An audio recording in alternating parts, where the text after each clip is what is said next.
Hello, guys. It's okay.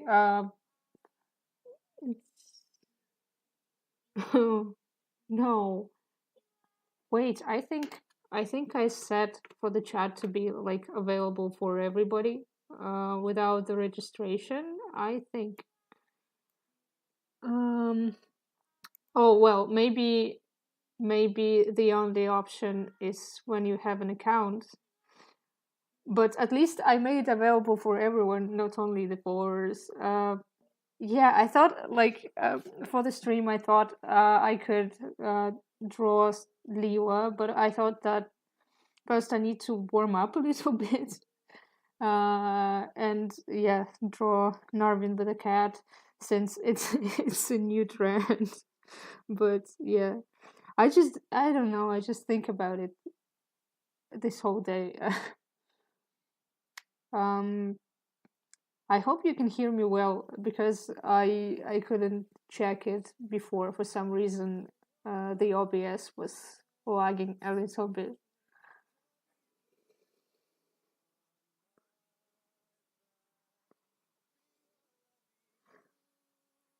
I just thought it would be really funny if the cat is also like a black cat because it would hide somewhere in the corners of Histarius and he wouldn't see it. All right, that's great. If you can hear me, it's great.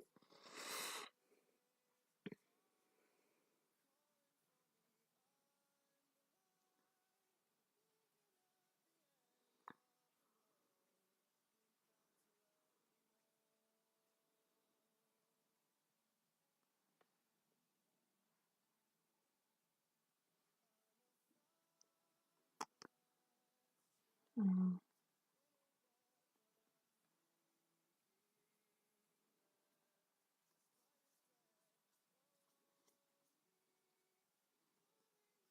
I just think it's funny that Lila comes to Histarius and there is like some cat food there, and she's like, "Who is it for?" And like he cannot afford therapy, but he can afford a cat.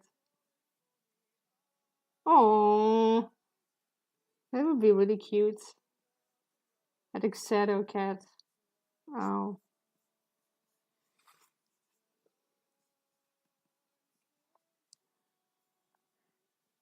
For some reason, I really tend to like black cats like lately.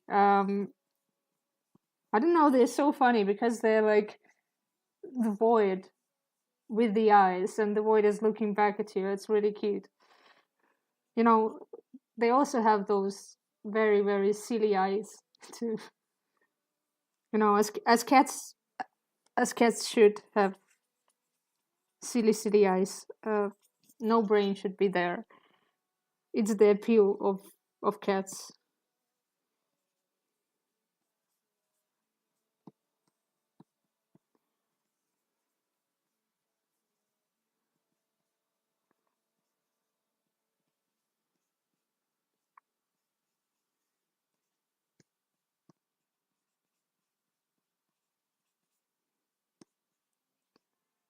Also, no news at all, but I don't know how to draw cats. Yeah, sure. I actually really like to draw while watching some streams. So yeah, even if it's art streams,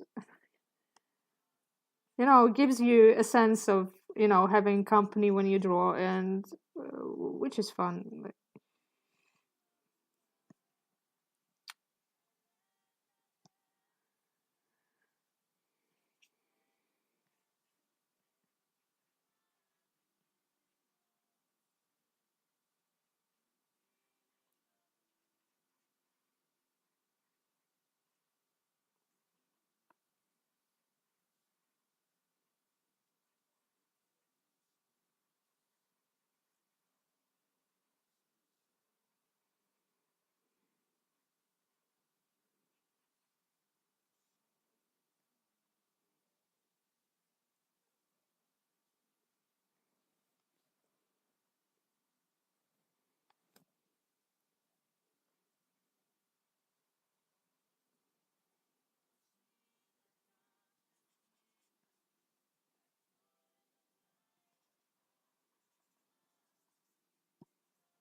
I think we should have a flash mob. Everybody should draw an Arvin with a cat.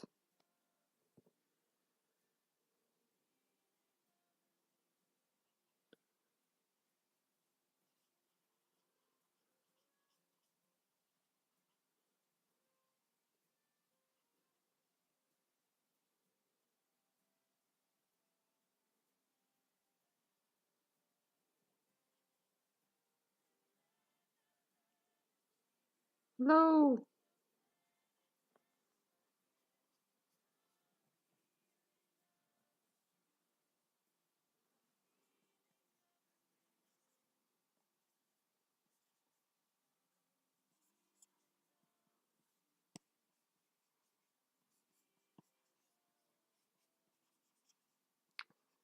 I don't know why Narvin has such a cat owner vibes to him, but like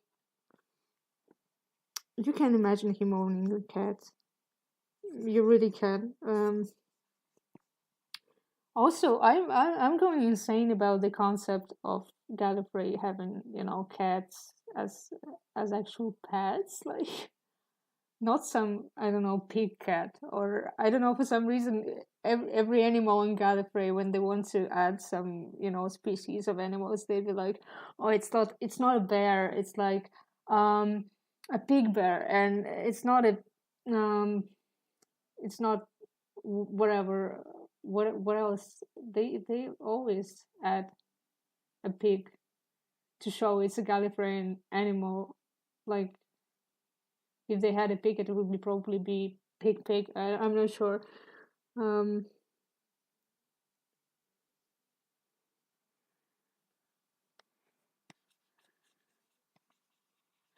I mean, I don't know how to draw Leela. It didn't stop me drawing a ton of Norman Leo drawings over the years. But I don't know what's that with Louis Jameson, but she's so hard to draw. Maybe because I'm just genuinely a little bit feel more comfortable drawing characters who are like more masculine. I'm not sure. I don't know why, but for some reason, for me, drawing Leo is really really tough, and I feel like she really looks like Louise in the pictures that I do. Um, which from one hand isn't a big problem, like because it's the audio dramas, but from the other hand, I feel like I kind of want them to look like the counterparts, like the actors, a little bit more, since now I think I can. I would also like wanted to them to look a little bit older, because before like when I was checking my earlier fan art of Leo and Arvin, they look super young. And lately I was like, well, they're kind of, you know, older. So I would like to draw them older, also like for the war room and for the time war. I think it makes sense to make them a little bit older at least. And with Leo, since I cannot grasp how she looks just like young, it's kind of harder to draw her older. I don't know how to explain it, but I just thought since I'm doing a Gallifrey design and I'll have a couple of pictures there, I need to find a way to make the characters a little bit more recognizable, at least for my illustration, just for my well-being. Um,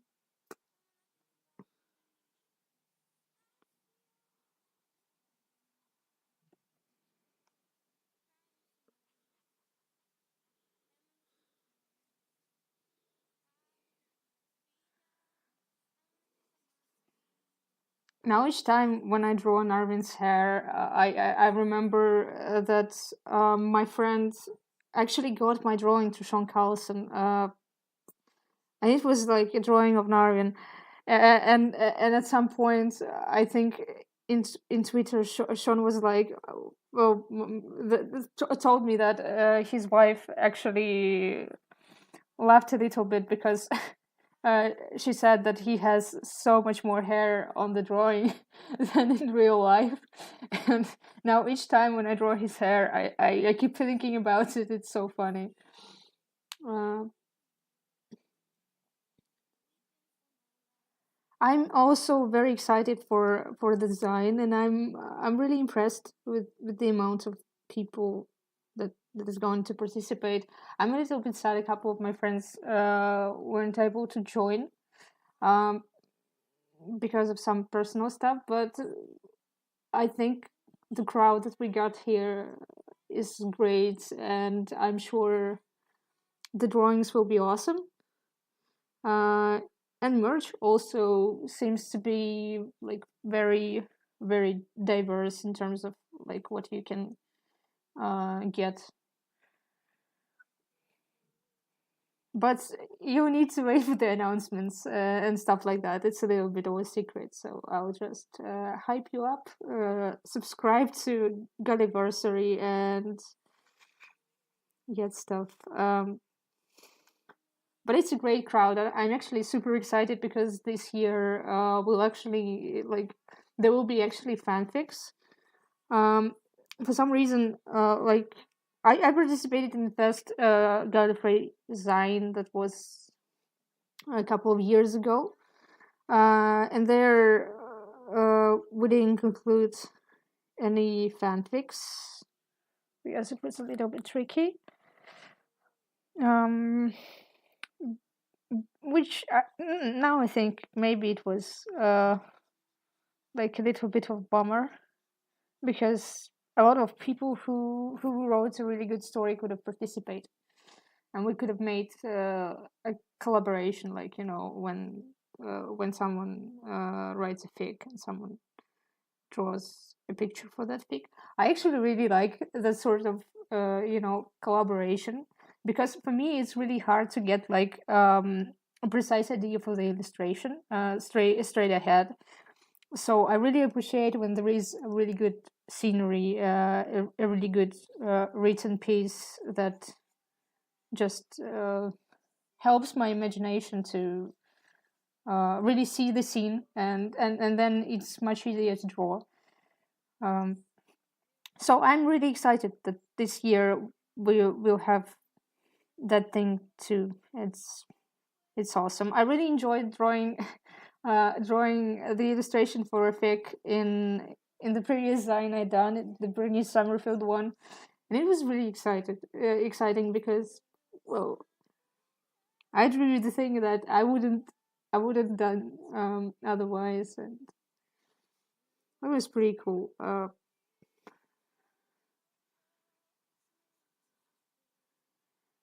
I'm also excited because I have a lot of projects for the Gulliversary, and I do quite a couple of things there. Again, I won't tell you which things because I've been asked not to. Because everything will be in the announcements, and you'll soon learn what we're gonna do. But I'm really excited because I really love the series, and it's great to participate in such a project, considering how small the fandom is and how hard this type of project are for actual printing, because like it takes a lot of time. It takes a lot of effort from people who moderate the thing, who collect the artists. So I'm really happy that we have such people, and they are also super excited to do the project. So okay, now I've done my mandatory part where I praise the Gallifrey design. Please join in, subscribe. So yeah, I'm really excited. I really want to see it in person. I also really like the signs that are actually printed. I know that it's really tricky to do, like to print it, because it requires more money than putting up a digital sign. Because like a lot of things happen during the printing, like the colors go wrong and stuff like that.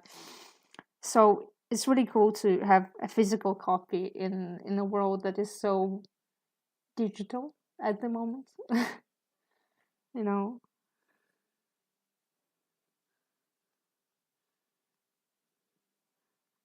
I really enjoy having my first Gallifrey sign in on my shelf. Oh my god, it's such a stupid little face for of that cat.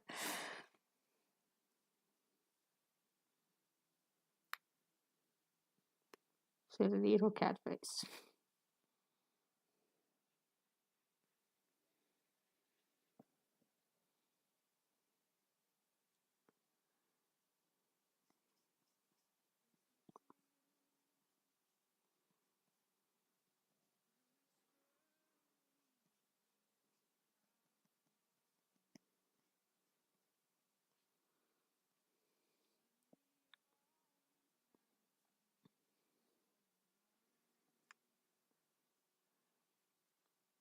I think one part about the previous sign that gets me a little bit sad is that I think the plan was to give design to the actual Gallifrey cast, and I think a couple of them got it. I think Gary Russell got it, and I think Louis Jameson also got it. But because of COVID, it actually didn't happen. We found a person who could have brought it to them, and they actually brought it to Louise and Gary on the convention. But because of COVID and the lockdown and stuff like that, we kind of lost that idea. And I remember Sean actually understood that we had a design like after a couple of years, and he was like, "Oh my god, that's so cool! I wish I knew." And we were like, "Oh my god, dude! We actually really wanted to send you a copy, but I don't know when will he receive it, if ever." Sadly, I don't have like any more printed copies because I wasn't the person who made design, and so like I cannot send it. I only have my edition, and it's somewhere at home.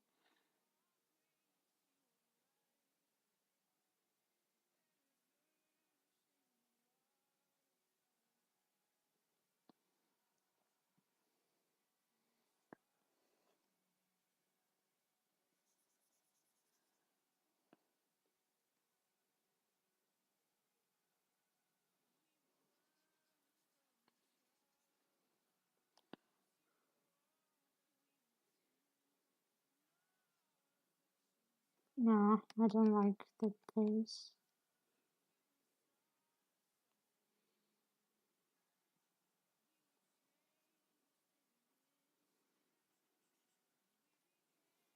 I should actually learn to draw cats. It's embarrassing.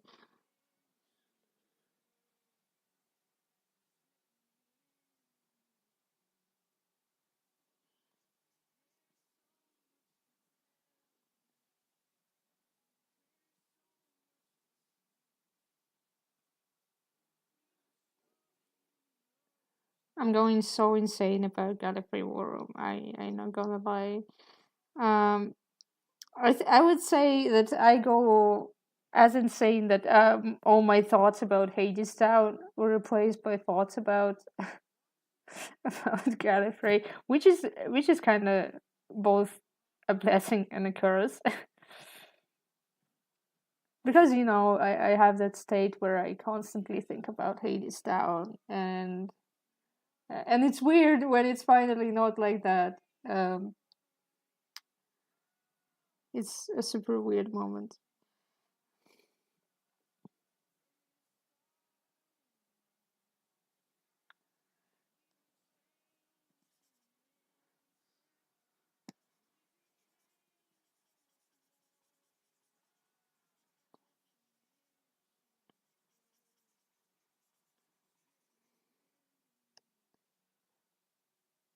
I actually even re-listened to the Worm 2 today. Like I think the only episode I didn't manage to listen is the last one, but I listened to all the other ones. I was like, wow, that was fun. It was really, really fun. Absolutely not heartbreaking, uh, painful experience.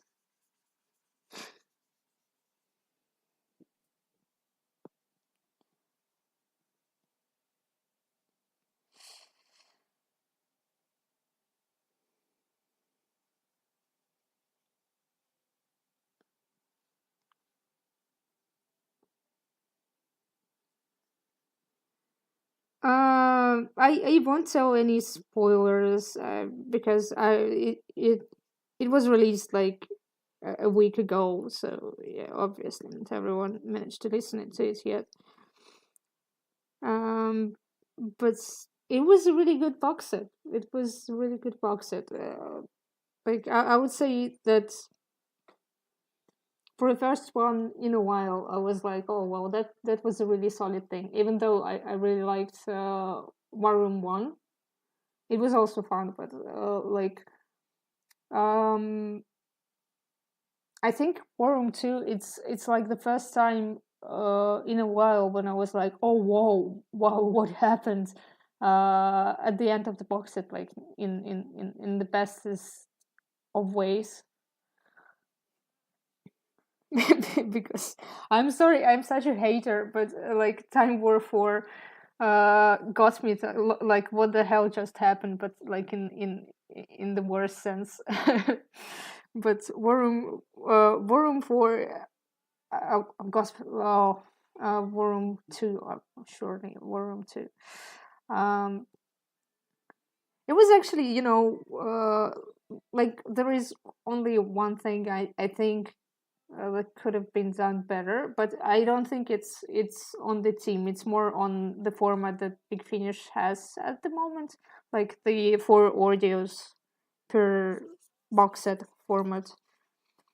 I feel a lot of stuff in that box set that involved like secondary characters and like the story where there are only secondary characters would work a lot better um, if it would have been like a 10 episode box set. It would be like kind of easier to get away from the feeling that it's a little bit of a filler in a box set, even though the story is cool. I really enjoyed it. um but I think like it's solid. Like it got me a couple of times. Like there were a couple of moments where I was like, like I wonder if it is ever brought up later. And then in the end, it plays a huge part in how the story unfolds. And I was like, well, that's really cool because like I'm sorry for talking so much, but um for me, a lot of inconvenience I had with Time War series is that sometimes I felt like the box set treated me a little bit like a fool, like in a way, like I couldn't get a prediction, or I couldn't get a prediction out of the things that the box set actually was giving to me. Like it gives you some clue. I really like when the media gives you some clue when there is some kind of mystery or plot, and you can kind of guess or try to guess what will happen next. And when when you guess at least some part of it, you'd be like, oh well, that's so cool, that's so clever. I actually was attentive enough and I found out those things, and they turned out true. And you're like, wow, that's so cool, because you feel a little bit clever. We do love to feel a little bit clever as the audience. uh while the the Time War series, like in general, but I think Time War series in general were okay. Like they were, I wouldn't say they were something special.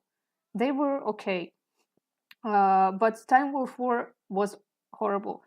I stand by it. But I think if Time War 4 was a good box set, people would have treated all the other Time Wars better.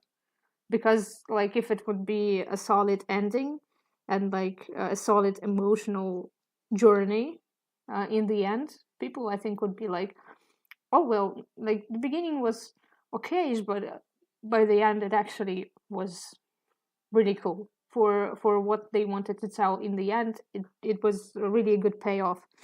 But since the payoff wasn't really cool, and there were a lot of moments where this box set felt, um, I don't know, stiff, uh, tired. Like you could feel how the crew was a little bit tired of writing Gallifrey and stuff, and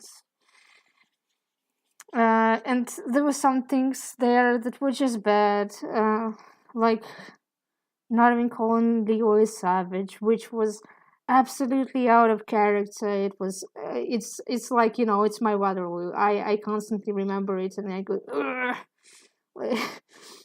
like into a full cringe mode. But it just like it had so many actually good ideas, really interesting ideas, like to show like the Patrick C planets, to learn a little bit more about Narvin, to have those emotional conversation about what Romana means to him and stuff like that. Those were actually good ideas and just not executed very well. Like the whole Romana and Bragg's episode, it started really fun, and their interaction were really fun, but in the end, it just doesn't work. None of it works, and because of that, it feels like a really bad box set.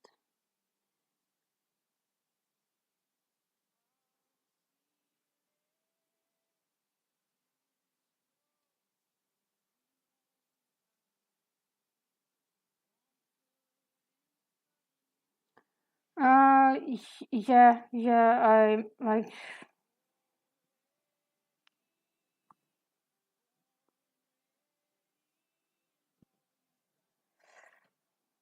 I really agree that the ending was really dissatisfying. I feel like the audience of Gallifrey series is so simple to please. You literally give us the blowballs, suffering, and just being together, and we be like, oh yeah, that's delicious food, please give us more, and also give us Northern feeding chickens, because why not? But for some reason it just didn't work with Time War 4. I feel like it was partially like these boxes, they really feel super unplanned in like the Time War boxes. It seemed like they had to figure out what to do with the box set as they went, and they were just like, oh well, we need to write 2 more box sets, so what are we gonna do? What is the idea that we're going to make? How about that? How about, oh, also we have a lot of secondary characters that's developed in the last box set of this series that we are, I guess, aiming to end. That would be a really, really great idea. 10 out of 10. And then also won't have the main cast interact for more than 15 minutes. That would also be great. Just write that down, folks. Okay, but like I really enjoyed that. Like to the good things, but I really enjoyed that War Room 2 actually doesn't do that. It seems like they have some sort of plan going on with what they're aiming at. Like you can feel that these you can feel that this particular box set had like an internal motive, and like an arc of a kind. So it really seemed pretty planned and pretty well written, which was a delight.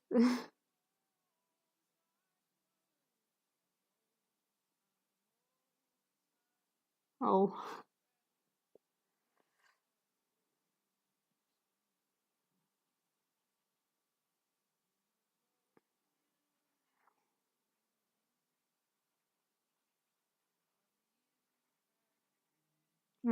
I don't know. I don't like how the paws look like. I should have googled the reference for cats.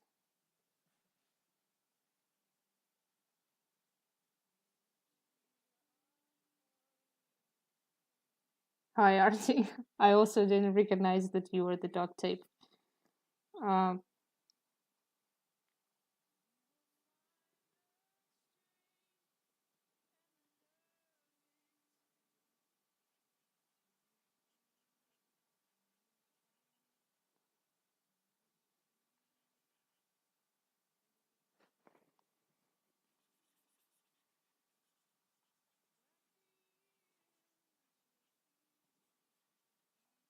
so I'm really hoping that they have the idea for the next series and they know where they're going for. Like, it would be great if they do. And it seems like they do. So I'm really hopeful.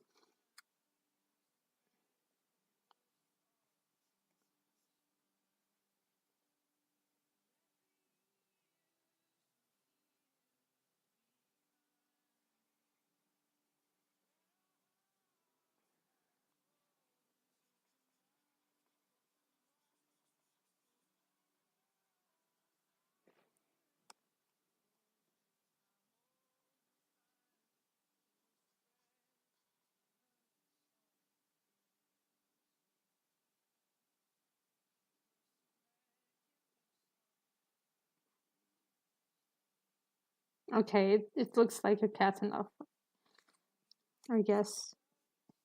Does it look like a cat? I guess.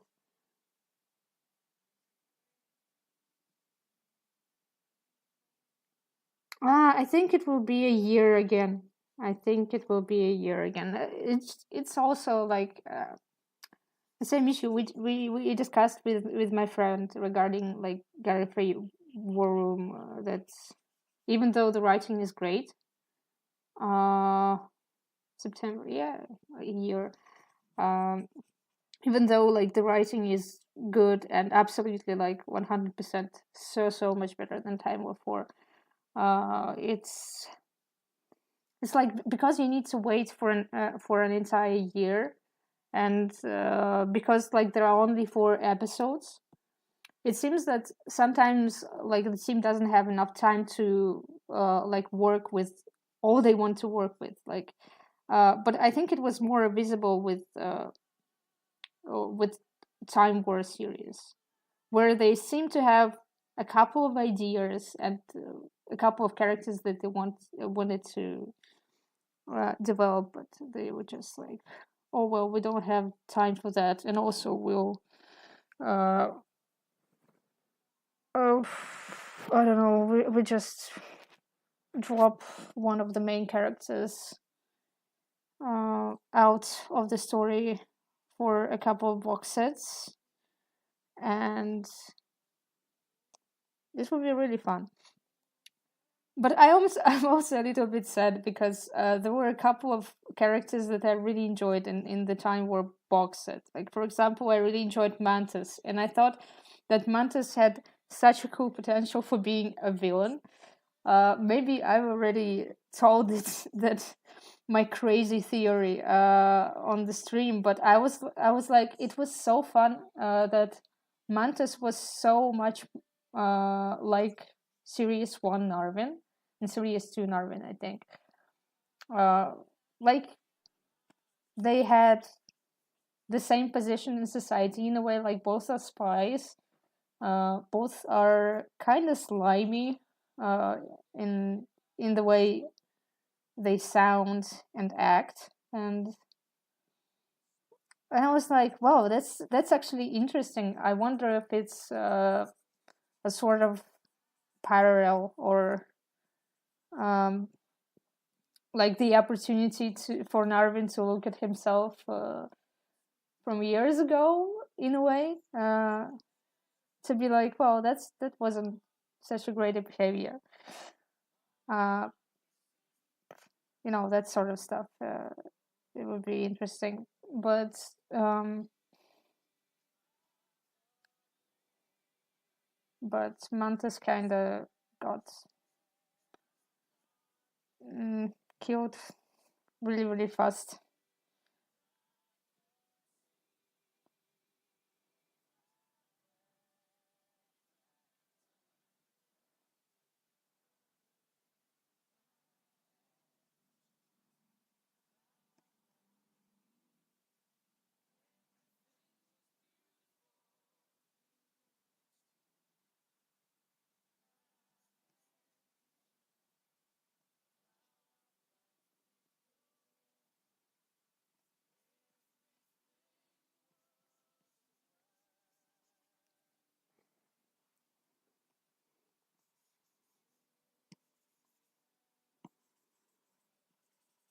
I think it's more or less done. I'll have a small break. I'll get myself a tea, and I'll be back in a moment.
Yeah, I'm back.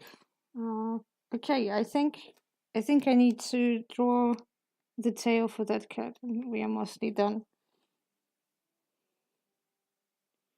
And then will be struggling with Leela, just trying to, push it back as much as I can because it's so hard. I actually tried, like for design, I tried to draw her a little bit, and it didn't go well. Um, and for the animatic, I also tried to draw her, but it also like she looks really different from frame to frame. I think Narwin also looks really different from frame to frame, but at least he looks like himself. But Narwin has a cheat code, like he has a beard, and once you draw like a balding middle-aged man with a beard, it looks like Narwin. So yeah, it's ultimate life hack for the artist folks out there.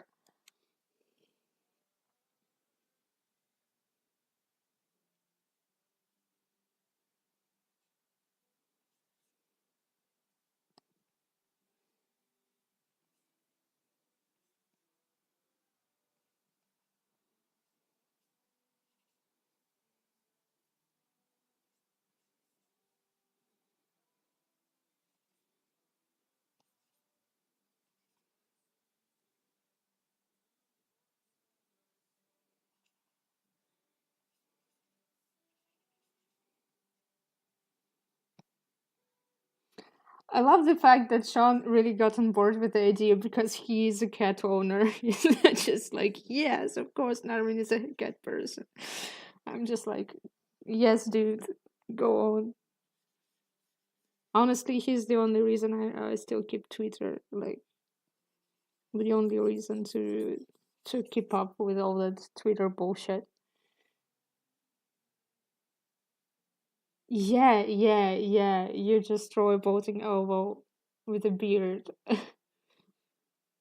But honestly, like, tell me this isn't Narvin. Like, I dare you, Like, it's like we'll get a little bit more details, of course. Like, the bags under the eyes because he haven't slept for 2 years, um, and and and yeah, then nose, then then the beard. Yep, yep, it's going there. Here it is. It's the boy. No, but Narwin does have like a cat owner energy. He's very, he has the cat energy and also cat owner energy. Like, I cannot imagine him owning a dog, but a cat, yeah, it would just live in his TARDIS. He wouldn't even consider it a pet. It's more like, a neighbor, a coworker.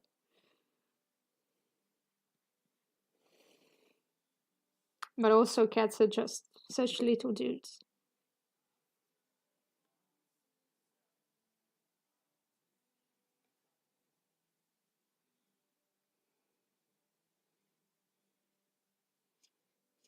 Yeah, that's that's my Narvin tutorial. Um, okay, it looks pretty good. It looks pretty good for what a 15-minute sketch. But it's because I was talking. I'm really talkative, and I don't get to talk about Gallifrey too much. So, all right.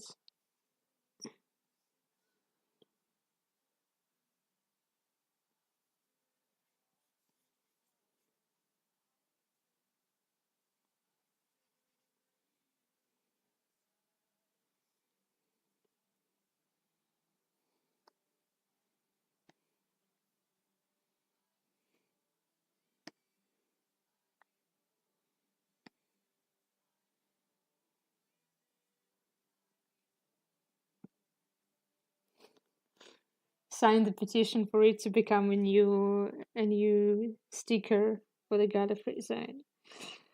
Um, joke, joke, but maybe. No, I'm not. I'm not drawing any more stuff for the side. I'm hoping I will be able to finish whatever I have at the moment. As a senior procrastinator of this chat. Okay, let's start with Leo finally. It only took us an hour to get to the actual point of the stream.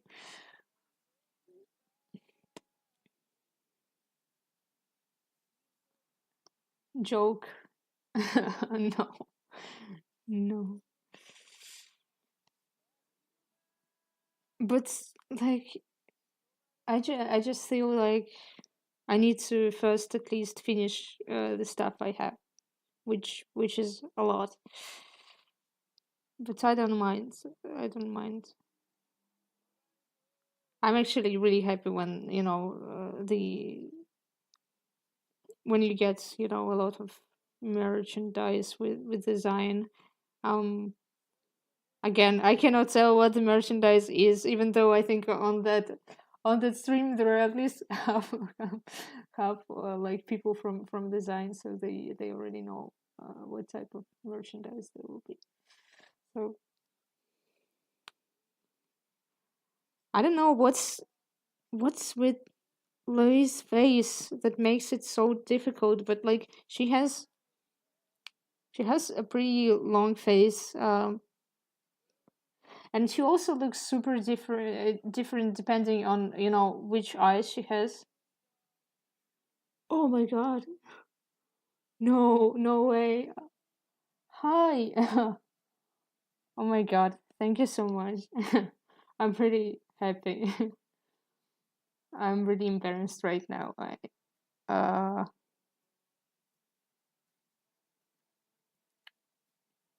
thank you. I wasn't expecting to draw that animatic, to be fair, but it was a good box set. I spent like half an hour talking about how it was a good box set right now.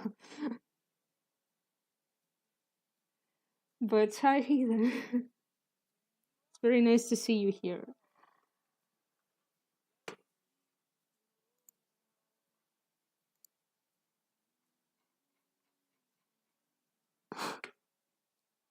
Oh my god, Arsi just sent me an Arvin picture. Uh, yes, you're so right with it. Uh,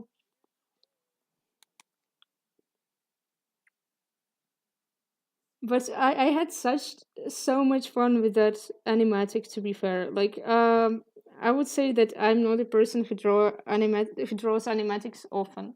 I usually, I like to imagine them, but drawing them it's like a lot of work, a lot of effort to put in.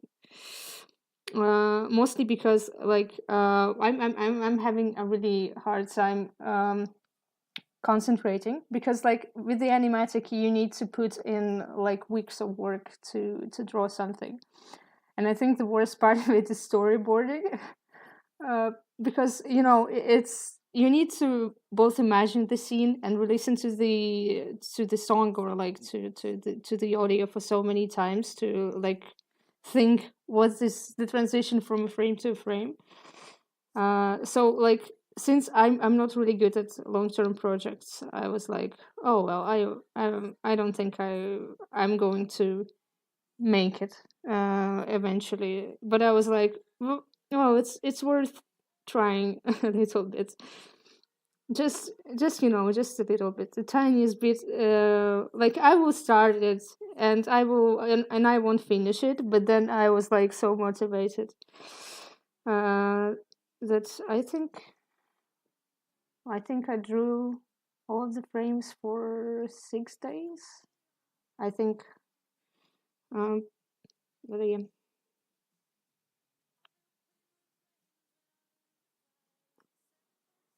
Uh,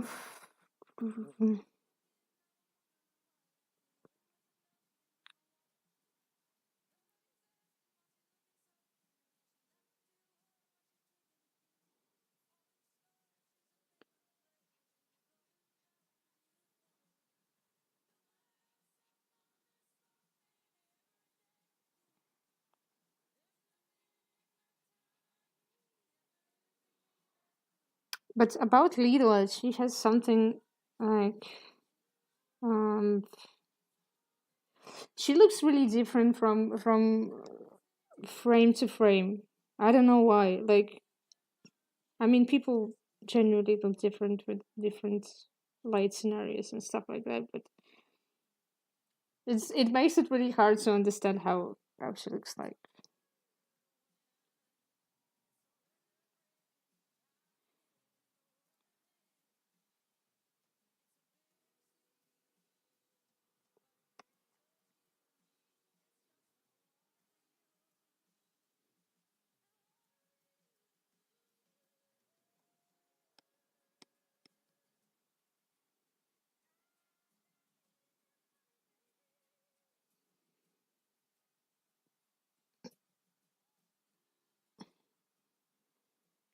But honestly, looking through the references, it made me want to watch um Leela's episodes again.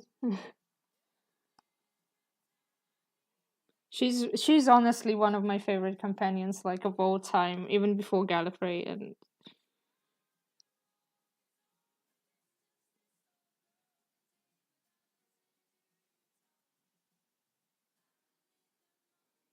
she has a very, very specific face. Like, I think with Lala and with Sean, it's kind of easier to distinguish, like, what makes them look like they do. Like, for example, Lala's face is super round, and she has, those really little pointy nose. So it's kind of a little bit easier to catch what features make her uh, more like herself. Even though I'm like, oh yeah, I know all the things that make her look like Lala Ward, and whenever I draw her, she looks nothing like Lala Ward, but uh, like I could have made her look more like Lala. But also, I don't draw Romana that often, which is, I think, a pity.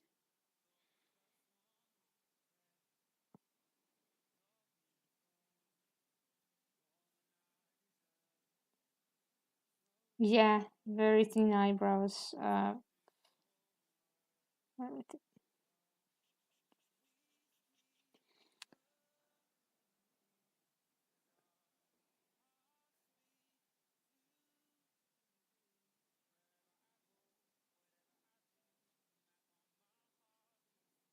But honestly, uh, I really love Leela. Like, Narvin said he would die for her, but, like, I can understand that. I would also die for her. Like, just, you know, she's not special.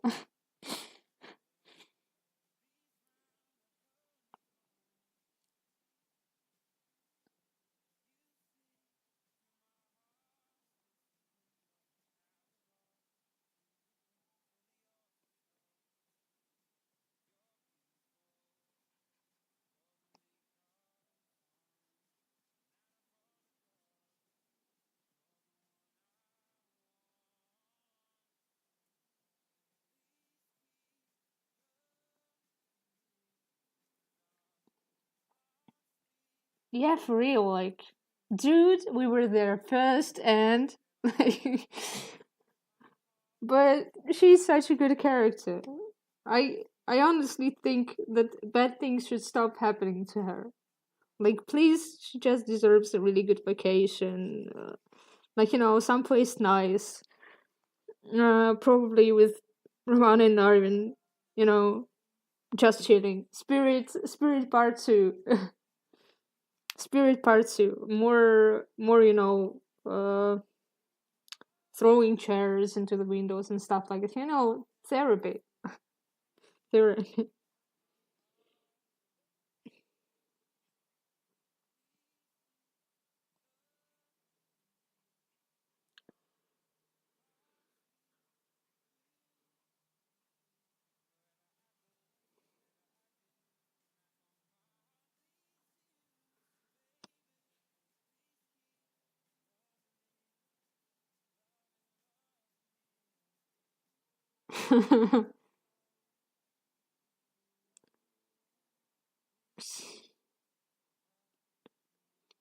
But spirit with less corpses would be less of a spirit, you know.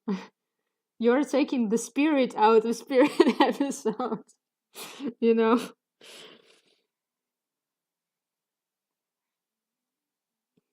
But yeah, spirit is such a legendary episode. We love it.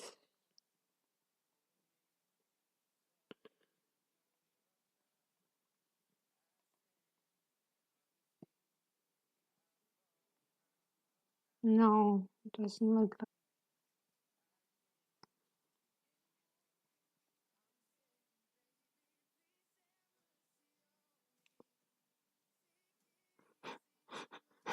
But Body Swap was good. It was really good.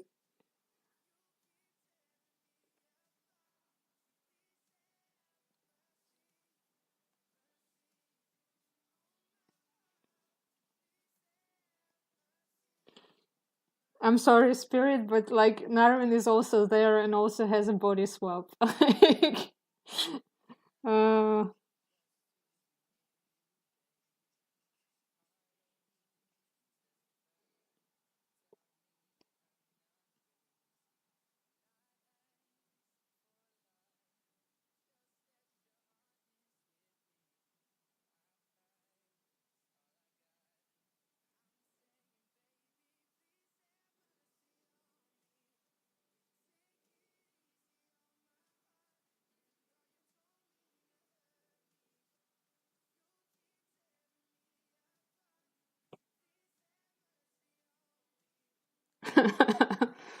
uh, yeah, they were so good at being each other. It was so funny. It was so fun. Like Spirit is honestly one of the most iconic episodes ever. Like, no questions asked.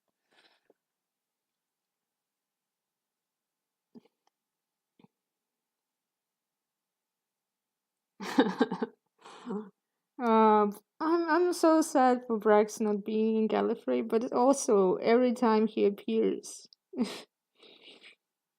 something bad happens. But like Gallifrey is so weird about Brax in like the latest series because it's like, oh well, boo hoo.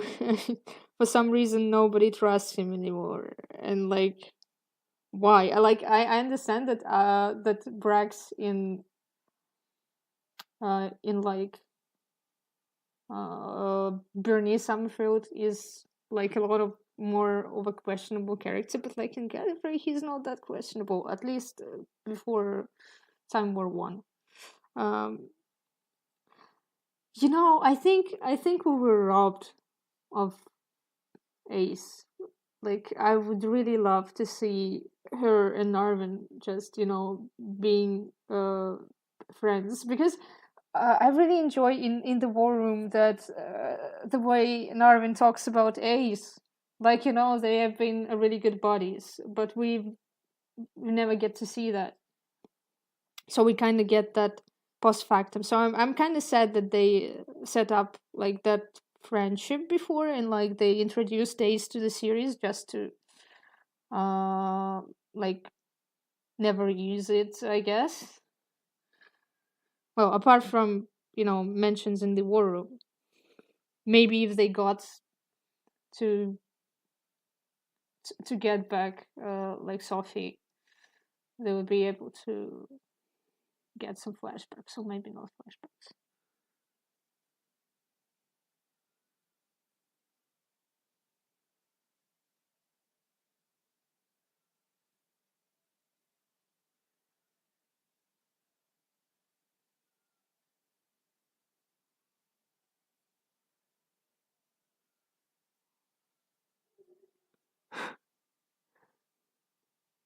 Sean is so funny because like he became so much more active on Twitter like for the past year because I remember he wasn't as active before.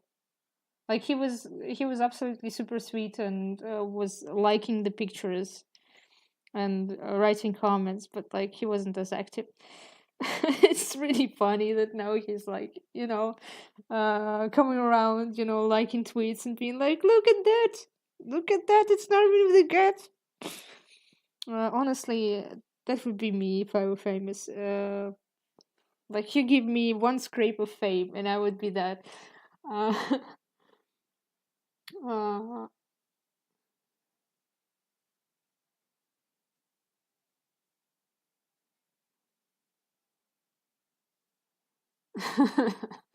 yeah.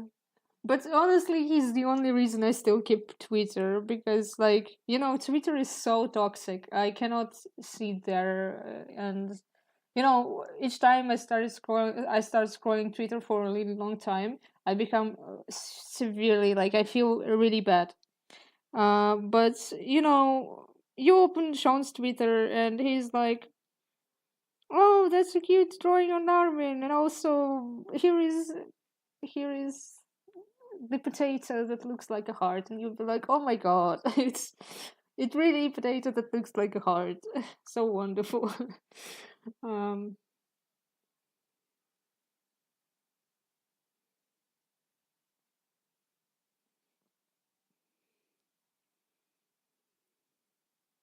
that's really wholesome. Like the way he appreciates, his character and just in general being super nice to the fans. It's really sweet.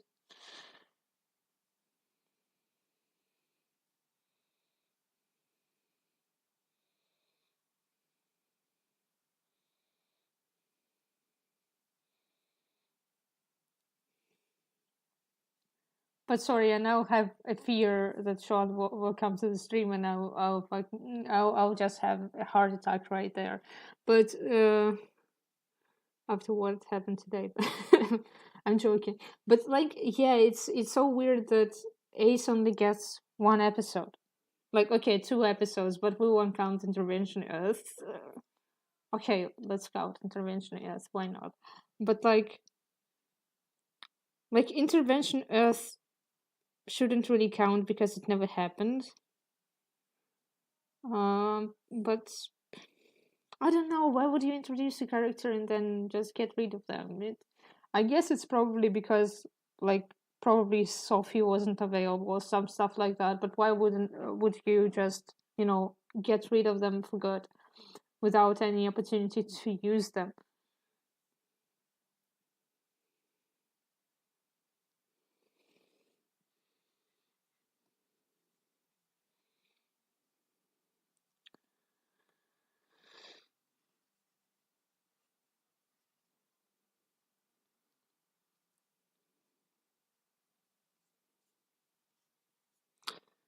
She also has, like, Leela has that really interesting hair texture.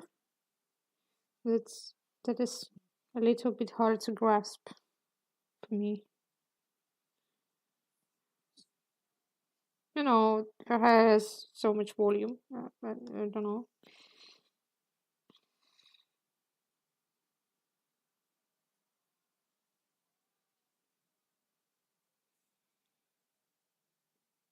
Oh, cool. Uh, the Norman sketch.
I don't know. She doesn't even seem to have like the strands.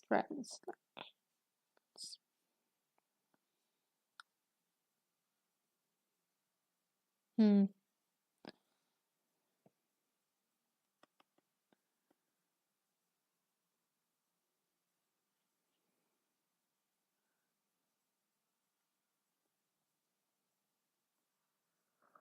Hmm.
I think, for the cats are so fun to draw in terms of, they're just such silly little dudes.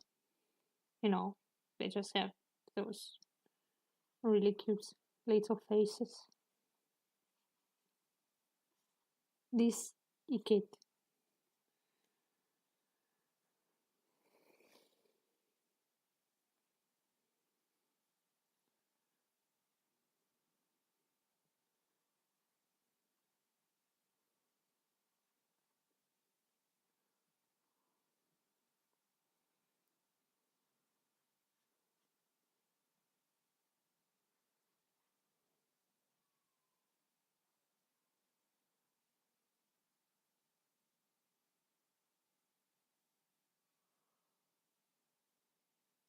Mm.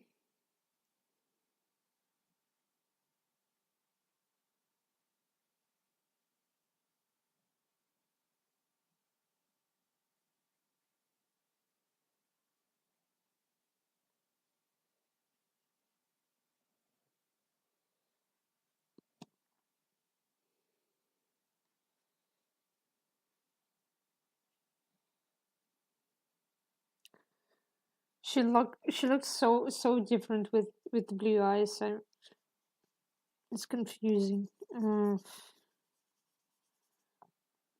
It's even more confusing because I tend not to draw the color for the eyes. I really prefer just drawing black dots instead. I don't know why, but I feel like it's just a little bit more expressive. Before I used to draw super detailed eyes, or at least I tried to do so much details on the eyes, but then I felt that it doesn't um, get the expression, super expressive the way I would like to. And, mm,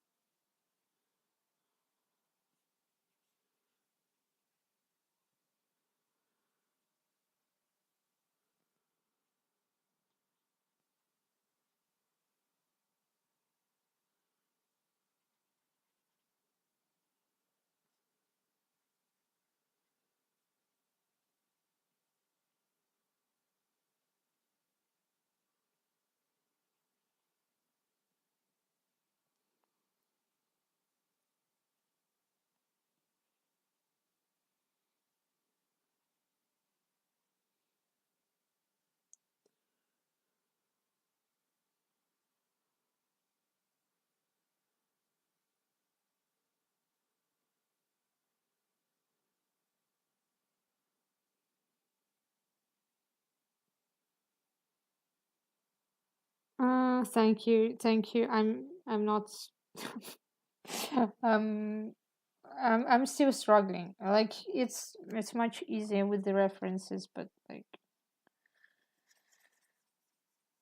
though I also struggle with Sean's face. But as I said, like it's his case is much easier because you draw a beard and he suddenly looks like Sean.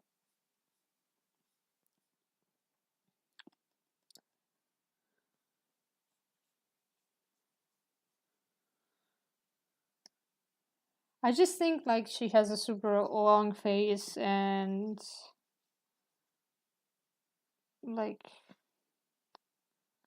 and it seems like her mouth is kind of lower than you would expect like in general when you're still like I think I need to give her the lips so she would look like herself. I'm usually not a huge fan of drawing lips for some reason. I'm not I just prefer not to, but for some characters who have like very distinguished lips, I think it like it gives more um it makes them look more like themselves.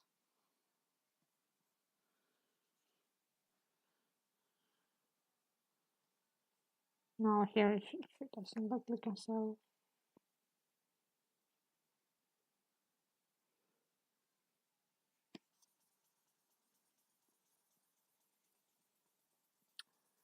I don't know. Usually, when I'm trying to understand how to draw like a character, I just start sketching from different pictures, and then I try to like redraw it, but more or less from my brain.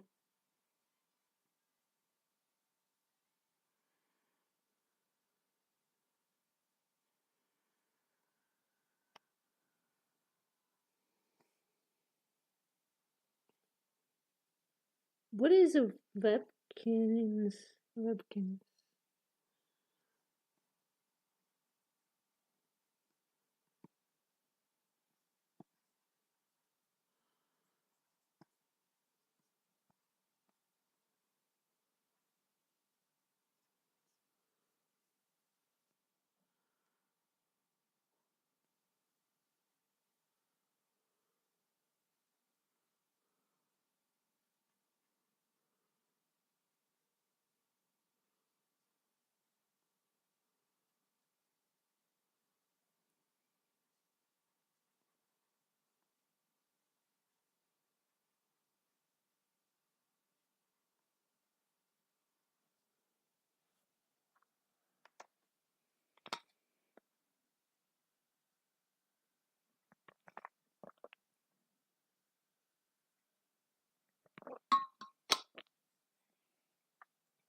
Oh, oh, I guess I've never seen that game.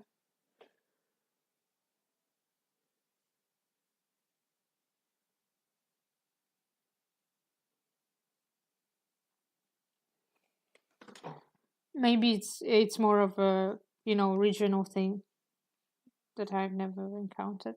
But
I think my problem is also that I really like drawing, round eyes because they are super expressive. But they don't work for her. They just don't work for her.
I guess I'll sketch a couple of more Legolas and just we'll come back to the Narvin with the cat.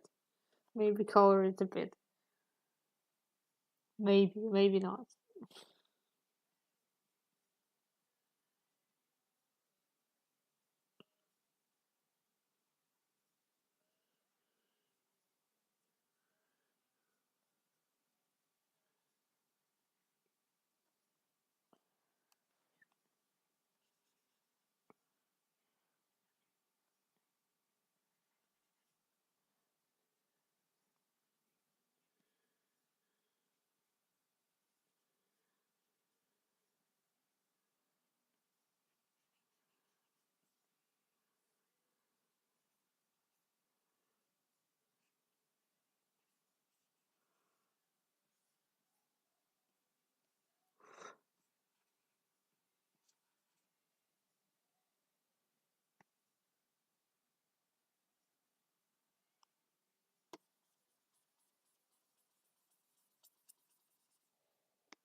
Mhm. I think I cannot grasp quite how her eyes looks like, and it's causing a lot of problems. Uh, I feel like when you were sketching, like trying to understand uh, and get the likeness right, it's like the bad attempts are actually super important because like when you look at them, you can try to figure out what's going wrong here and maybe try to use it. Uh, Not always successfully though.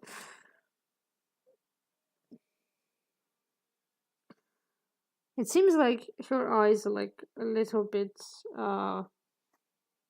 like they set a little bit wider and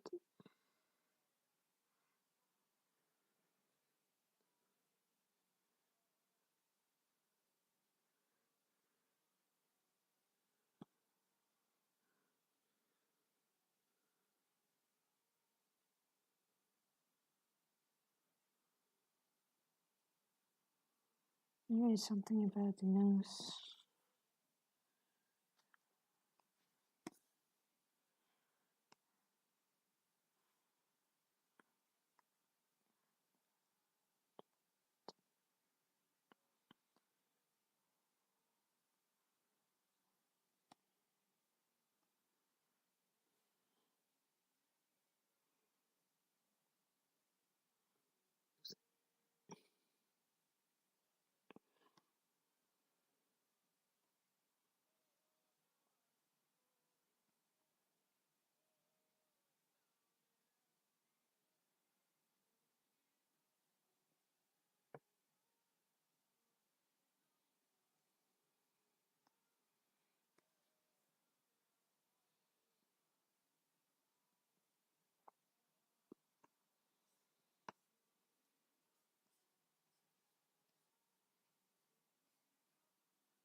Uh, I don't really like how how it turns out so far.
I guess I'm lucky that in the drawing I'll have to make. She kind of will be in the profile, and the profile is kind of a little bit easier to to get right.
I think profiles are.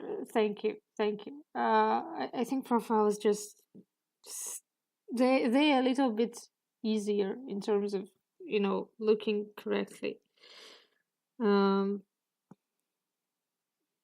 because like with every other thing, it's sometimes really hard to grasp like how far the eyes like how the eyes look and uh the proportions between like different features because they wouldn't look sometimes you just draw a wrong eyes shape and it no longer looks like the character. We can't all be like Narvin, middle-aged balding man with a beard.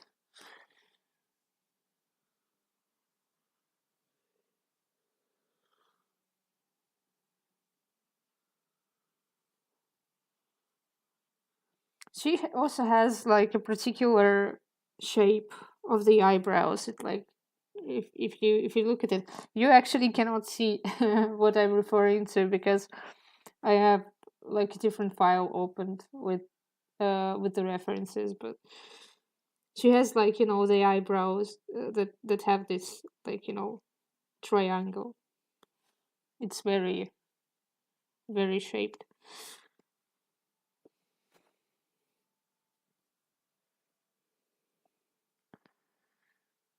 I think my problem is also that I cannot exactly understand how to draw her nose, and I really like to draw noses. And I think noses, like the correctly drawn nose, gives a lot of likeness. Like if if it looks correctly.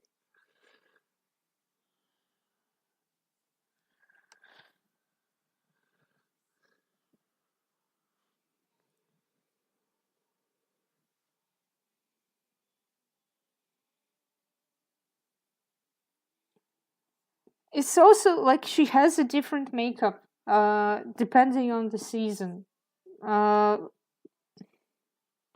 like where she gets like when she has blue eyes, like her eyebrows are not that colored. When she has brown eyes, they really try to color her eyebrows more.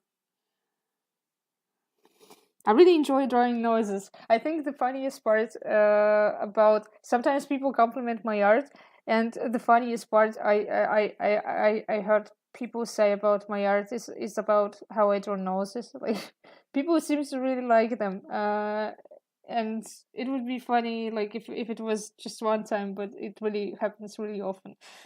I'm really happy because noses are like one of my favorite things to draw.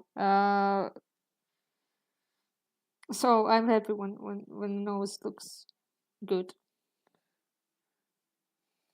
A good nose should be really kissable. I cannot explain it, but you know, it's just cute. But also, as I said, I think it just gives a lot of likeness if you grasp how the nose looks like. Hers is I can see like it's pretty shaped. It's pretty shaped, but like not exactly like it's just straight. It's just straight. It seems kind of straight.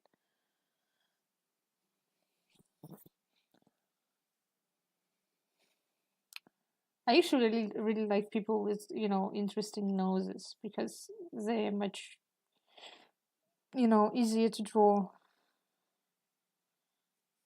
when the shape is fine, when the shape is like fun. When it's just a straight nose, it's usually not as fun to draw.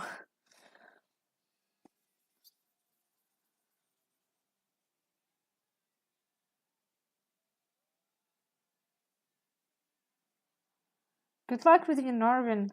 Thanks for coming. Goodbye. Don't stay up late. Uh, good night to you. Uh,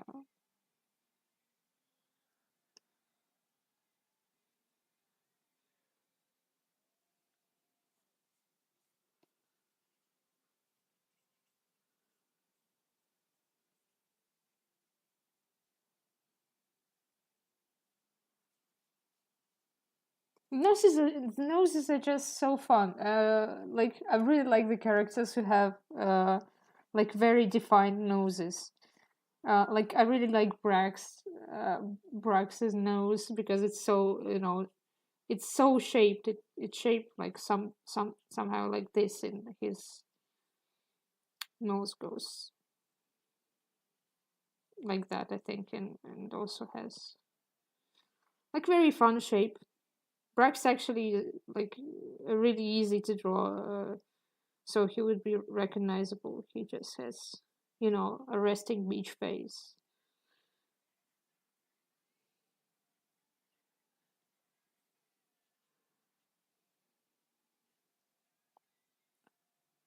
I think I had a way to draw Brax like really simplified, and it's basically you draw a circle, you draw the eyes, you draw like super big eye bags, then the eyebrows, then the nose that goes like this. Obviously, the mustache.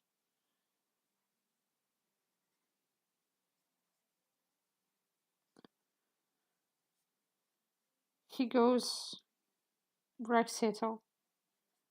Looks so much like him.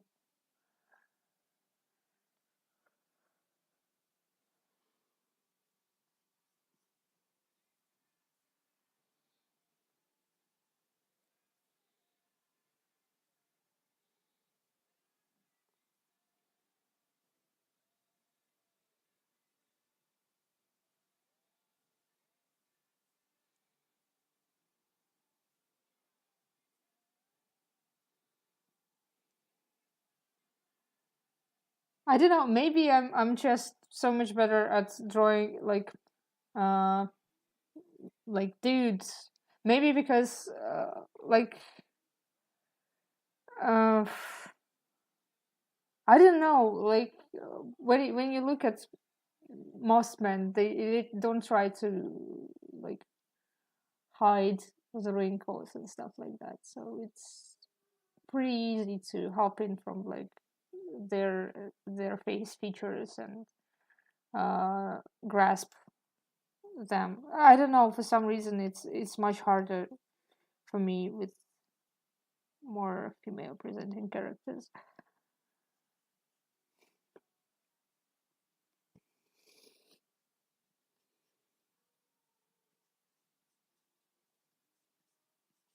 But I'm trying. At least like I became better at it throughout the years. It was much better, much worse before. I'm sorry.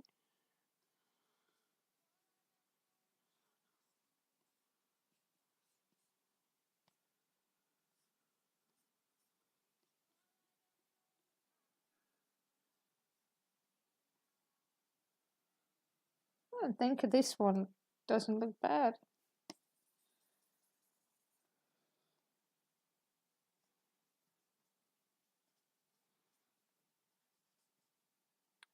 Yeah, cool. My playlist decided to bring me Hadestown, so I wouldn't forget about it. Uh,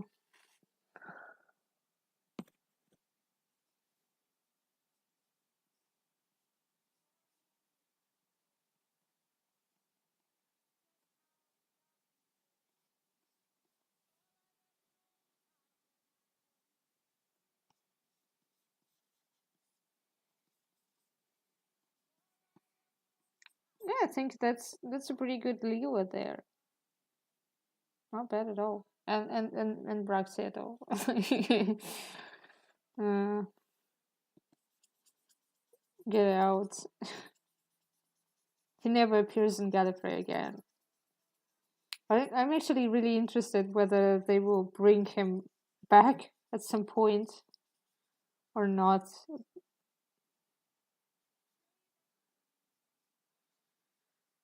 Like, I really like that he's really Brax ex machina.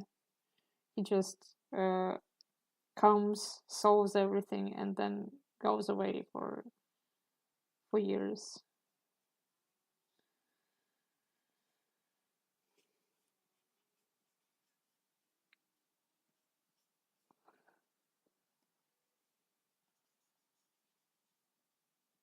Oh.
Yeah.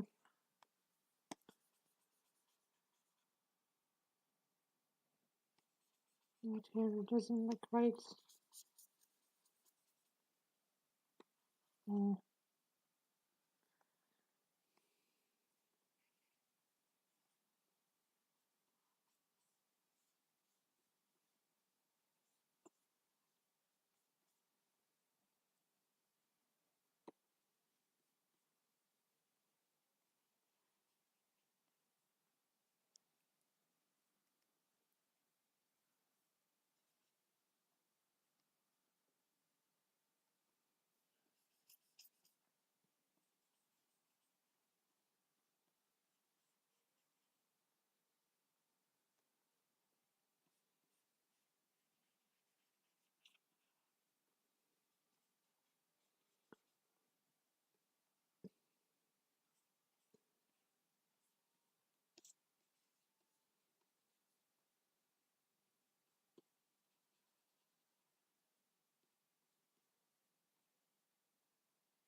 I think that's not bad. I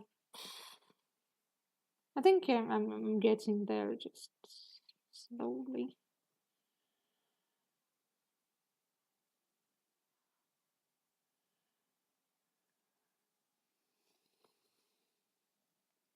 I think I will color Narvin with the cats. I think it will take like about an hour, and then uh, we'll get finished with the stream, more or less. Like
Narvin is in his Barbie era.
Hmm.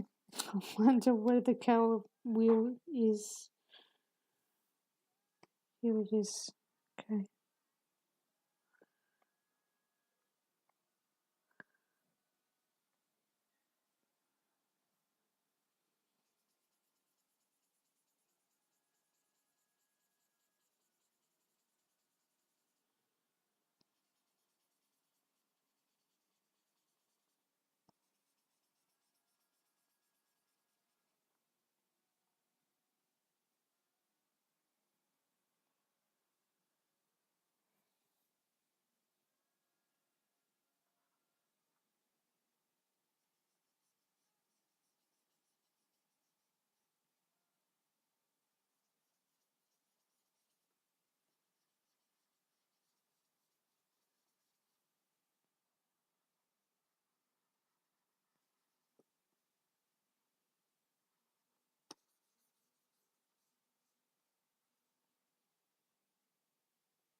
He's he's got some tickets for Barbie movie.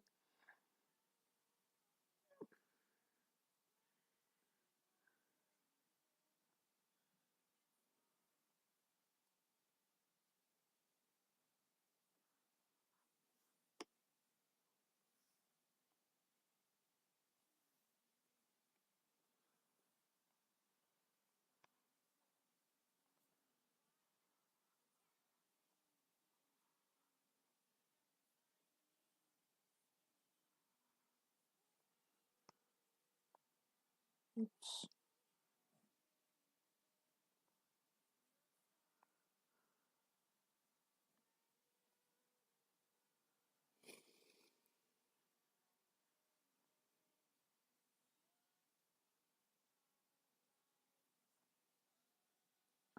Arwen is actually in his Patrick's era, you know, going back to the roots and stuff.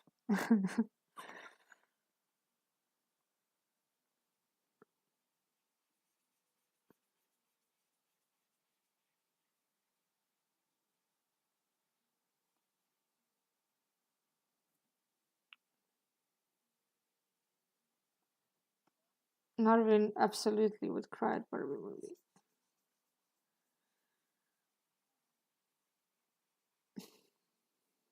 I was thinking about, the concept of Narvin watching Star Wars lately, and it would be so funny, so funny.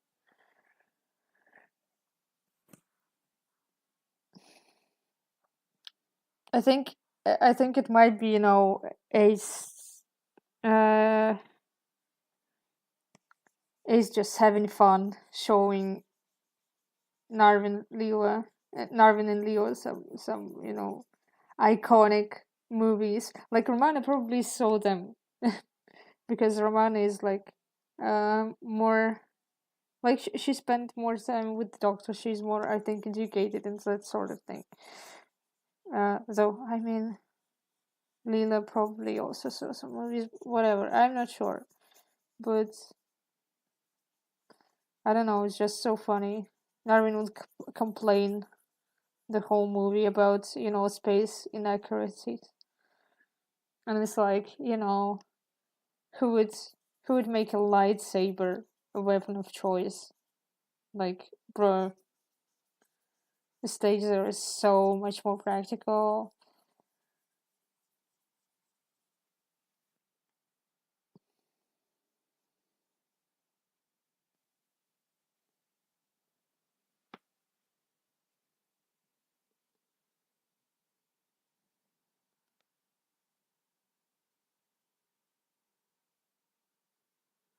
I haven't read this one. I only briefly watched Star Trek. I think I watched about a half season of Deep Space Nine, and I think about a half of season of the original Star Trek.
Now time for the kitten.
Kitty. It's so cute.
uh, I don't know. He's so funny.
No, I don't like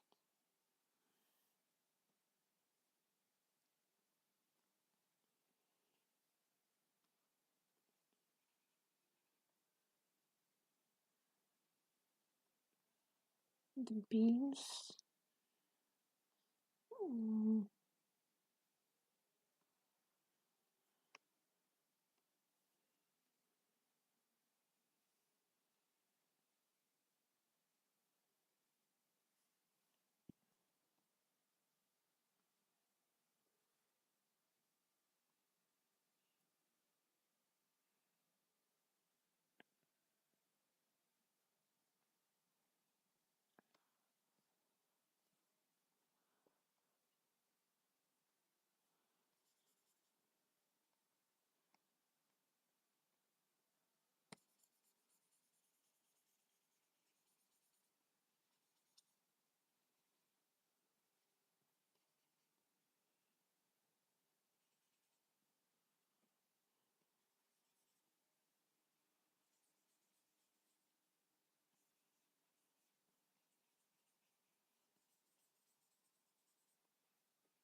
I think only the shadows remain.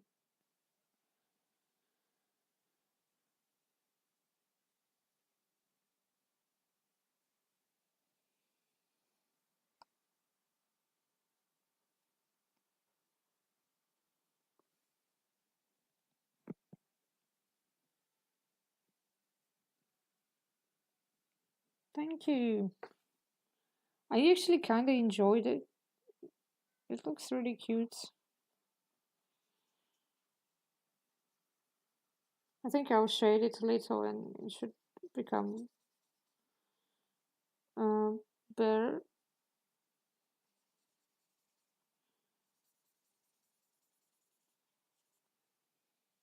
Oops.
I think what makes it cute is the fact that Cat's face has like no thought there, like no brain process is happening.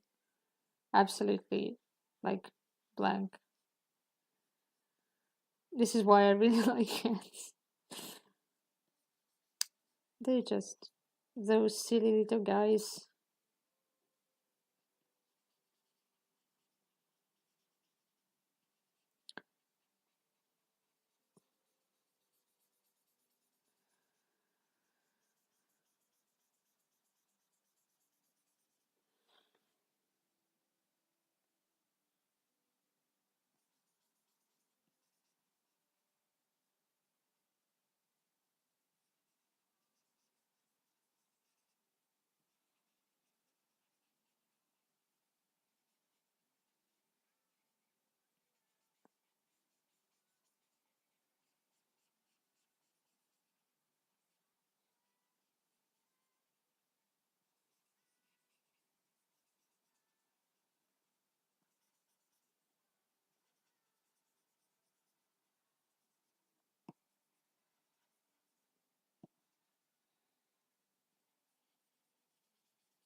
It looks pretty cute. It could have been a sticker for real.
Uh, I don't think I'll be able to visit Britain anytime soon. Uh, I'm not sure. Like, I probably won't get a visa there. Like, British visa is like absolutely insanely difficult to get, and it's also a super long visa to get documents to. I think it's like about 3 months, if not more. Um, but also like because of my citizenship, it would be really hard, like double as hard. I think I would really like to visit Britain. Like I would really like to go to some Doctor Who convention and stuff. And I would like to go to West End and see Hadestown because it's like the closest to me at the moment. But I'm not sure I will be able to do that. So like I really hoped I would be able to get there in April because a couple of my friends are going, but like um, uh, right now everything is super unstable, and I'm not sure even if I'll be able to be where I am now, like uh, until April and stuff like that, to get preparing the documents and stuff like that. So like I cannot look into the future past like 1 week. Uh, so yeah, I don't think that I'll get to Britain, but like potentially, I really, really would like to visit Britain. Uh,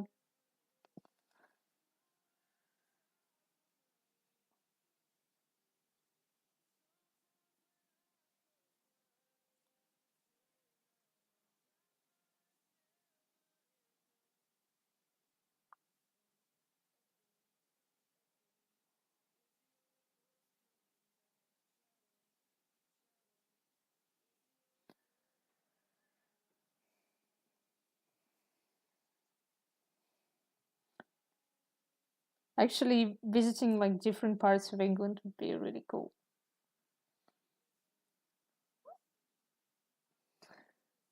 I know there are a lot of really cool, pretty places there, like that it's not only London. But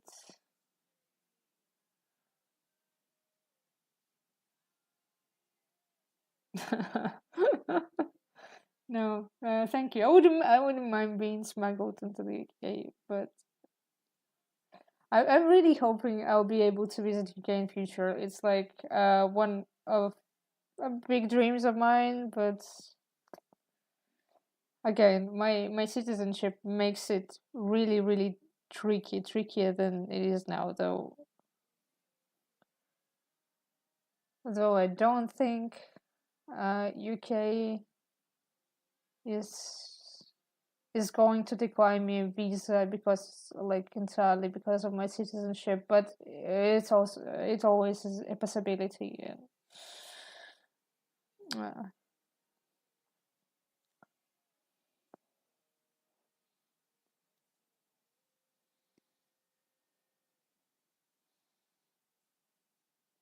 but mostly it's the fact that it's a really complicated process. Like the tickets itself from where I am at the moment, they're not super expensive as far as I know, because like from Europe you can get to Europe pretty cheap, but everything else connected.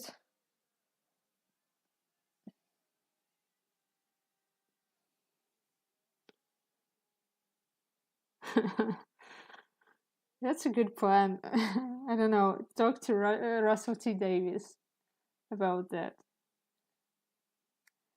Actually, the only thing I want from Doctor Who is for them to include Narvin, but like it's a dream and not a realistic one. But it would have been such a gift.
I'm actually, for the first time in a couple of years, I'm pretty excited for whatever new Doctor Who content is going to be.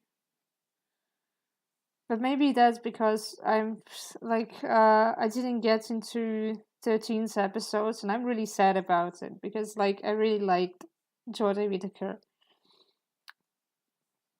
but kind of like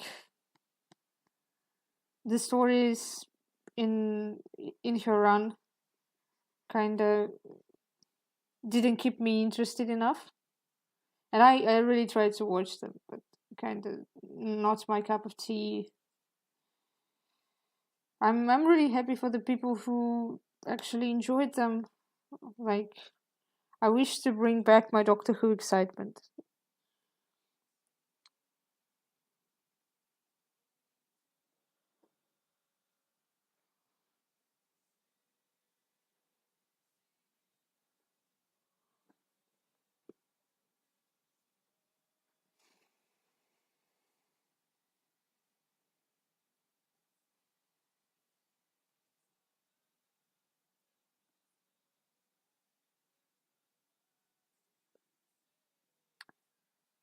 I think it's finished.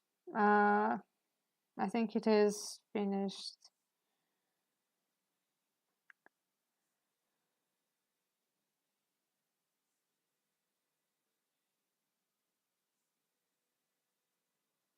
Uh,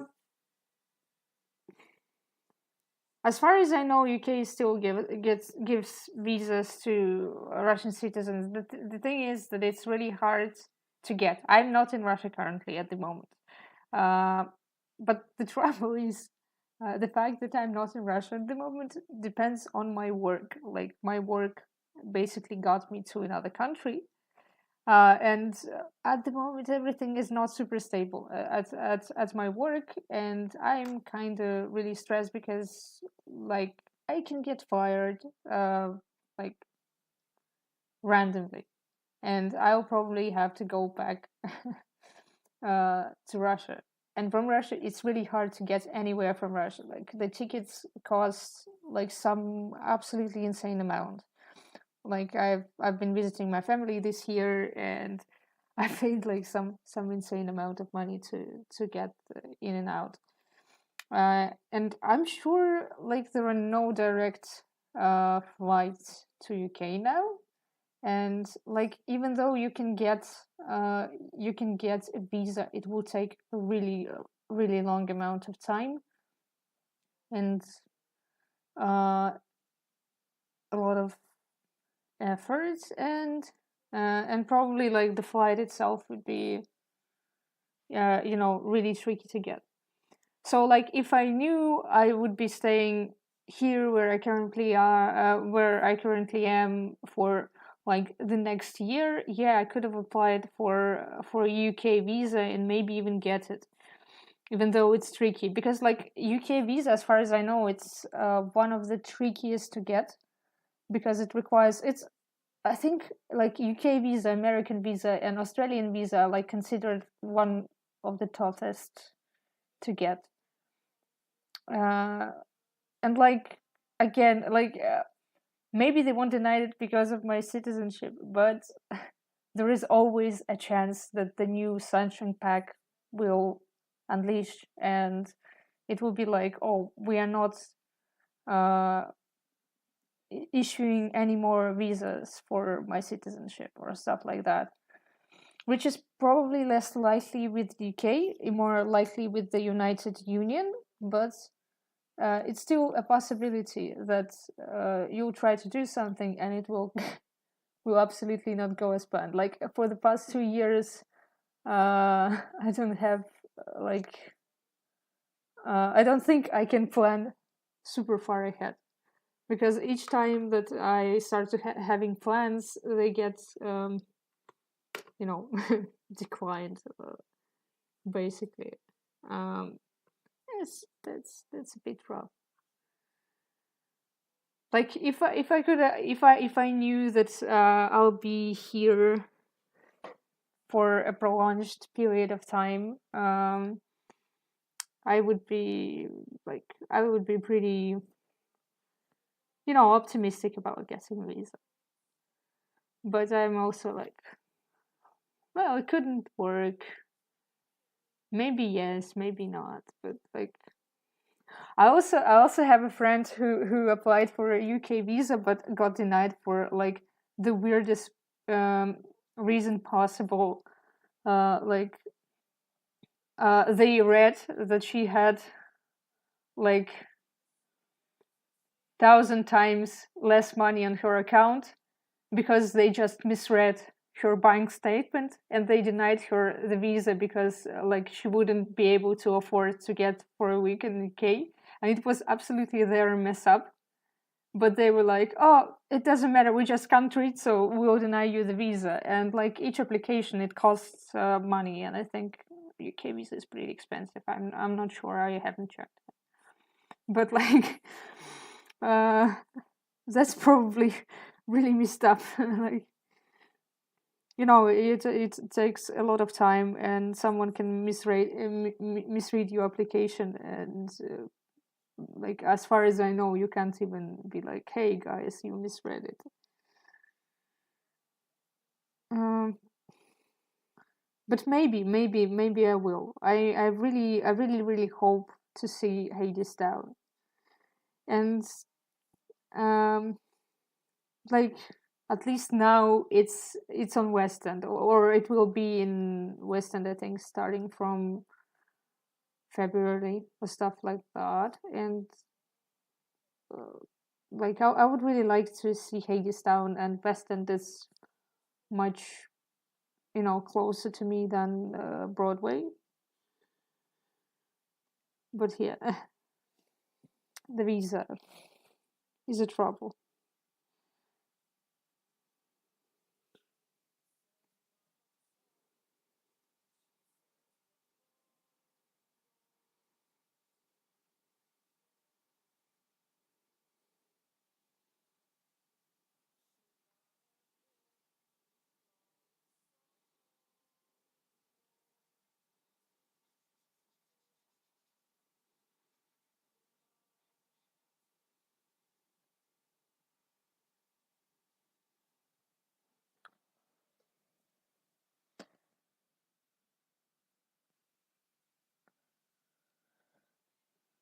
But I wonder, like, if there will be more Doctor Who conventions, because, like, from what I saw of other people going to the conventions, like Doctor Who conventions in the UK, they have an absolutely different vibe than the one that I'm used to, because they seem a little bit less formal, and maybe because it's like big Finnish conventions and stuff.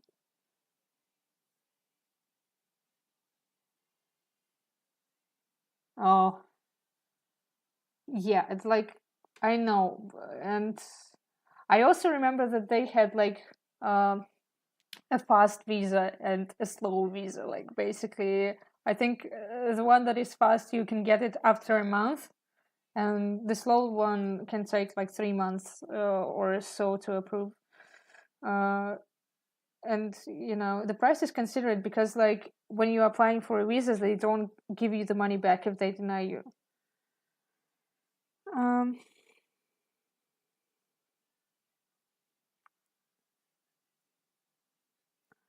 yeah, yeah, I know, like that's pretty expensive. Like it's one thing when you are sure that you will get a visa. Maybe then it's worth it. But when you're not sure if you get the visa, and if they deny you, they will also take a pretty big amount of money. Uh, that would be really salty.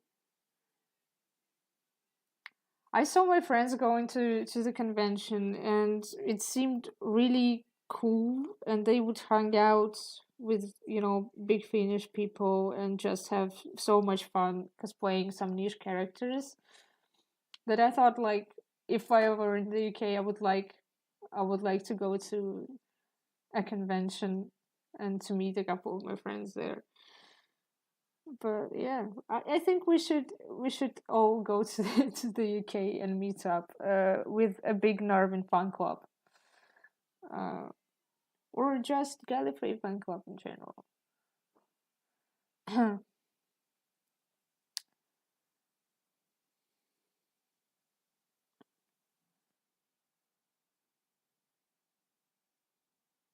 uh, yeah, exactly.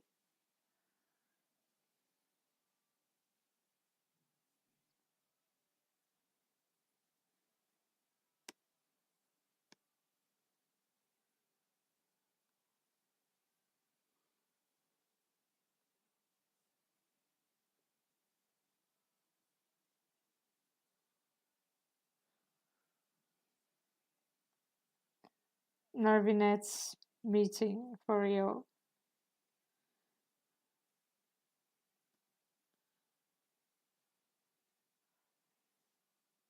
We can invite Sean. He would be the biggest Narvinet in a way.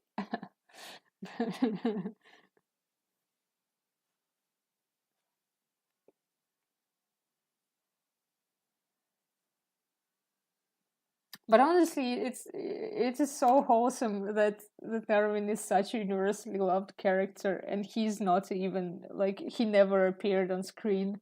He's just some middle-aged dude. Your fave is problematic.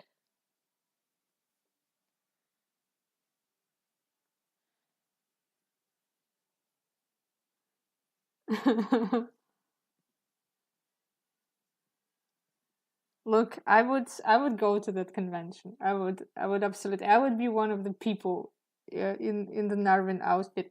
I actually once went on a convention, like a big one, in Russia, and I actually had like a kind of cosplay of Narvin from Quantum Possibility Engine. Like it was absolutely unrecognizable, but like I borrowed my friend's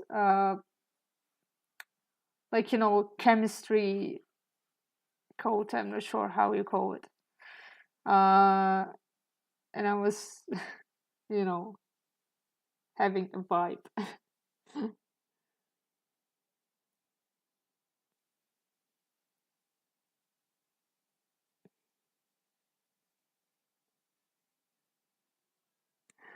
I still cannot get over the fact that he did made his screwdriver, and that he dressed as Nervin in the convention. Like, what is that?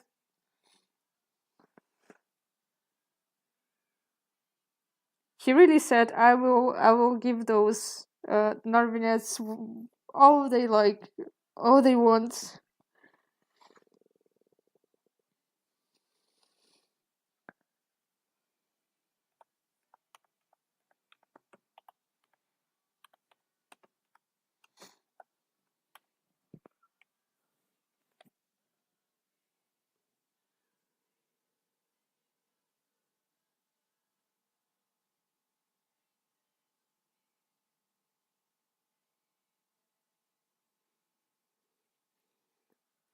I think we would be in a big trouble if Gallifrey would be a big phantom, not like a super small one. Because like people would get so much drama out of Narvin that it would be like they would be like, did you know he's a problematic favorite? Like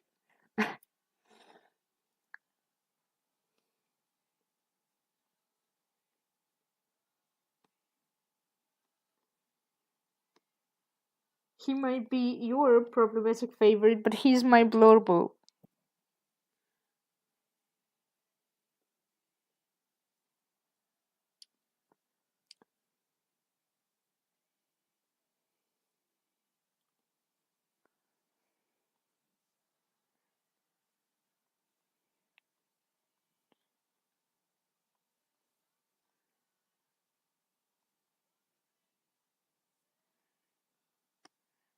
I just think that Narvin in Quantum Possibility Engine is just hilarious. He's so angry. Like, you know that Lilo and Stitch meme. Like, this is your anger level, and it is extremely high for someone your size. It's basically Narvin in Quantum Possibility Engine being so angry. Like,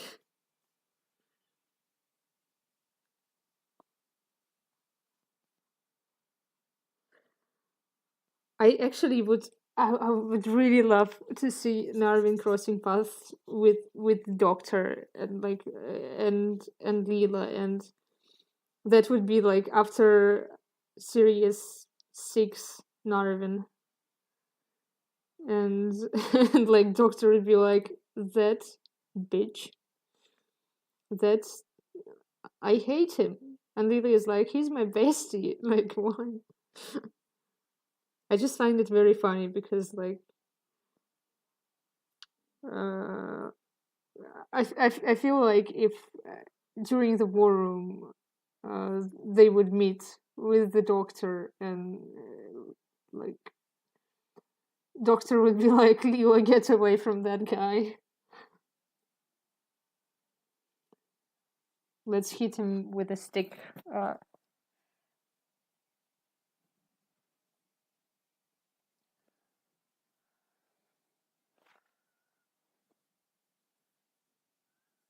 I just think it would be so funny.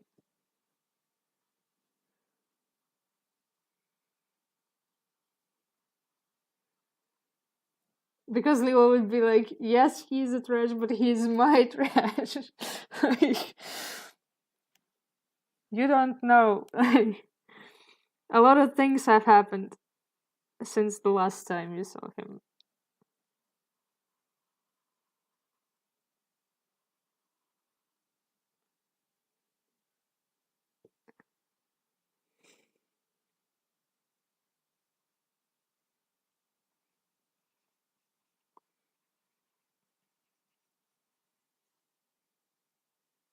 I really enjoyed that the Gallifrey fandom is a small fandom.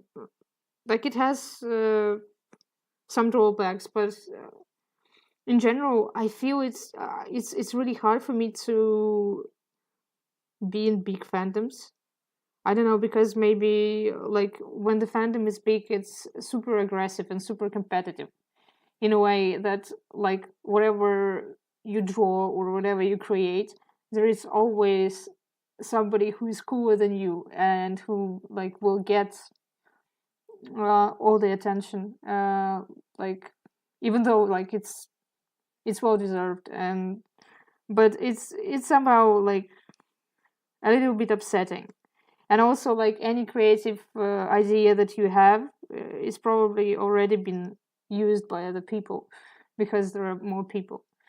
But also, people just behave super weirdly in large fandoms, and usually being not super welcoming and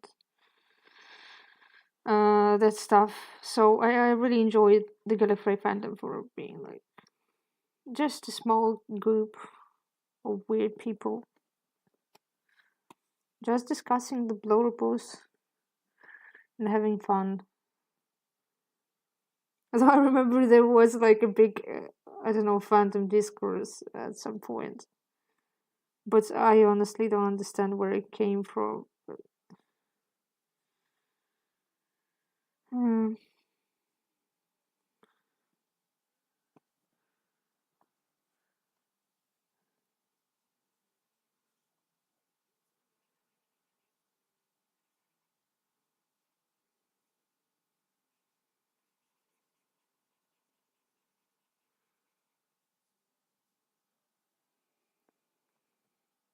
But it's funny how now with War Room being written by people who you know from the fandom, you just like uh, you kind of feel more connected to the community. Because like when I was making the animatic, I was just like I wrote to Fear being like, hey, could you happen to like help me to understand a couple of phrases from the scene? Um, and they were really lovely with helping me with that. I even learned some. some interesting info for the animatic and stuff. So it's super weird that now, like, you see a lot of people whom you know from fandom, like way before they wrote for Big Finish, and they're now writing like the actual stories with those characters. It seems really, really surreal.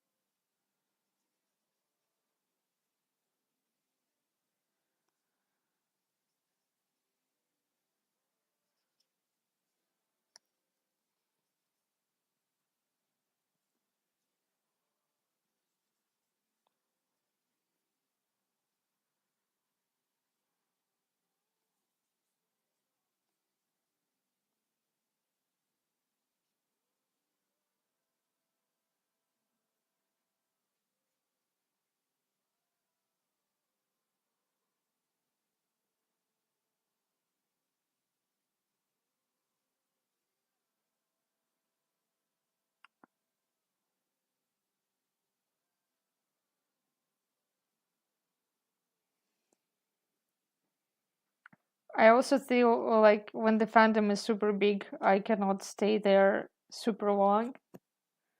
Like, I really liked Good Omens, but I couldn't be in the fandom, even though it's pretty okay fandom to be in. But like, I just cannot.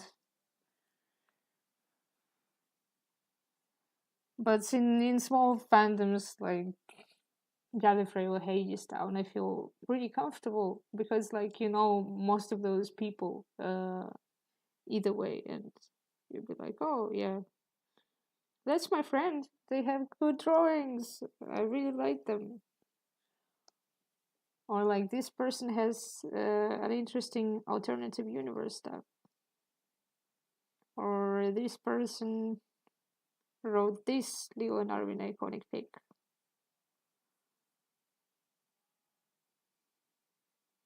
So it seems a little bit more personal.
I think I'm going to finish in like in 10 minutes or stuff like that. It's been almost 3 hours. Wow.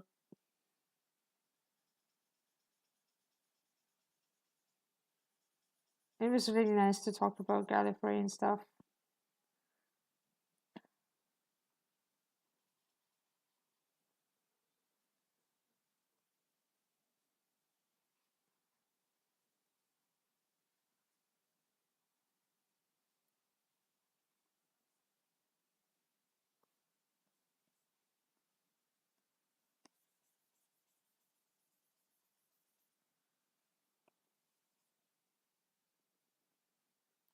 Thanks for coming, guys. It was fun. I just enjoyed the opportunity to talk about Gallifrey when I can. Sadly, I am not able to do that as often as I used to. I think I'll post whatever I did later. All right, I'll see you next time. Thanks for coming. Bye bye for now.